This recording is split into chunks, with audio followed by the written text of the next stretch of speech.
Who will win this crazy wide receiver versus cornerback matchup? We got Marvin Harrison Jr. versus Travis Hunter. Now, we all know Travis Hunter is one of the best corners in college right now. He was the #1 corner in the class of 2021. He committed to Florida State until Deion Sanders came in and flipped him to Jackson State. And now that Deion Sanders got a job at Colorado, he's the starting corner there. And we got Marvin Harrison Jr., the Ohio State wide receiver. So I got a question for y'all. Who do y'all think will win this matchup? I'm about to come with y'all with some heat, and I'm about to tell y'all who I think will win this one. With this matchup, this was a hard one to me because we know Travis Hunter, he got speed, length, he could play both ways, so he's a good wide receiver. So what that means is he knows routes, he could read routes. He's just very good. He's very talented, fluid with his hips, quick with his feet. He's very fast. You feel me? He's just an overall great corner, and that's why Prime Time, want to develop him, and Prime Time gonna get that boy to the NFL. He could play both ways. And we got Marvin Harrison Jr. He's 6'3", about 210, 220. And he goes stupid. Like this whole year, man, he torched college football. Every top corner that got in front of him got cooked this year. Like you already knew, like the corners was going in that game with low confidence. Like there's no way I'm about to stop this man. This man was going retarded. So I made this video because I feel like, man, this is like a great concept, man, and I feel like this will be a great matchup to see if we possibly see Colorado versus Ohio State, which I don't know if Deion Sanders could get Colorado all the way to the playoffs to the point where they can play Ohio State, but we shall see. I would love to see this matchup. I feel like this will be one of the greatest matchups in college football history. I feel like it would be a great game, but I'm about to tell y'all who I feel like would get the nod. In this matchup, I feel like Marvin Harrison Jr. would go over 100 yards on Travis Hunter. And here's why. Marvin Harrison Jr. is 6'3", 200 pounds. I don't think one corner last year stopped Marv from getting 1,000 yards. He had 1,200 yards receiving. That's over 100 yards a game because it's 12 games in the season, including the playoffs. 13.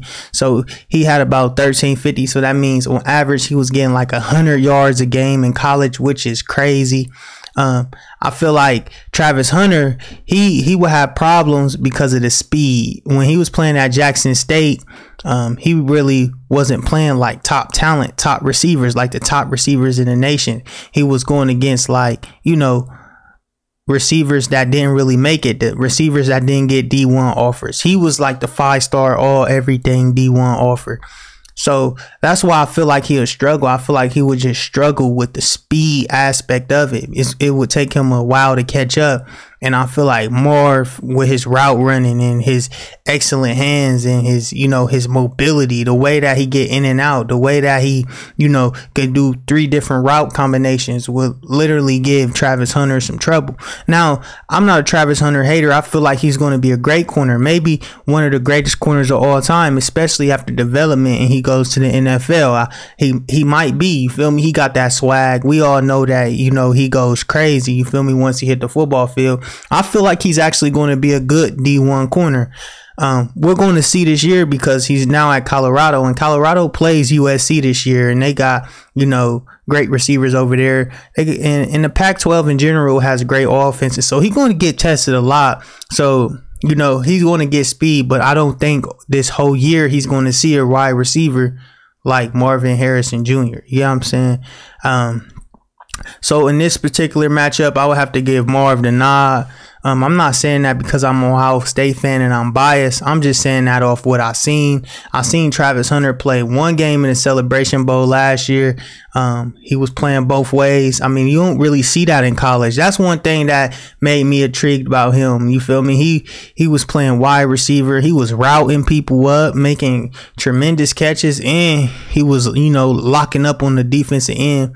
The one thing that I see a problem with Travis is he's like very, very skinny. You feel me? Like, I don't know if he's gonna get into the weight room at Colorado, but I feel like in this particular matchup, I feel like you gotta be physical. You gotta be physical to stay with, you know, Marv. You gotta be physical because Marv gonna get in and out that break. He gonna hit you with a quick move. You gotta be able to jam him at the line of scrimmage. And if you just small and skinny and don't got no weight, then I don't see how he's gonna be able to stay with him. This man is 6'3", about 230, which is ridiculous tall. You feel me? Ridiculous. But the only thing I'm knocking his game is his tackling, because I seen in that celebration bowl, he got ran over. And I feel like that tackling problem starts because he's not getting in a weight room. And that's a severe problem. And that's the difference between when you going out of high school and you going to like a black, you know, HBCU, then going to like Alabama or Georgia. Alabama or Georgia would have had Travis Hunter in a weight room. He would have been getting that D1 weight conditioning, and I feel like that makes him a year back in development. You feel me? Because he's not developing to play this D1 schedule. He's developing to play like D3 athletes instead of D1 athletes. And that's why I feel like Marvin Harrison has that nod. You feel me? But in the comment section, y'all tell me who y'all feel is gonna, you know, have the best year, and y'all tell me who y'all feel will win this matchup. You feel me? No bias. I'm interested in seeing y'all's comments and seeing what y'all say. But it's your boy, the Slimy Lou. Make sure y'all like up, subscribe up, hit that notification bell, join Notification Life. And once again, man, I hope you guys love the content, love the video. I'm out. Peace.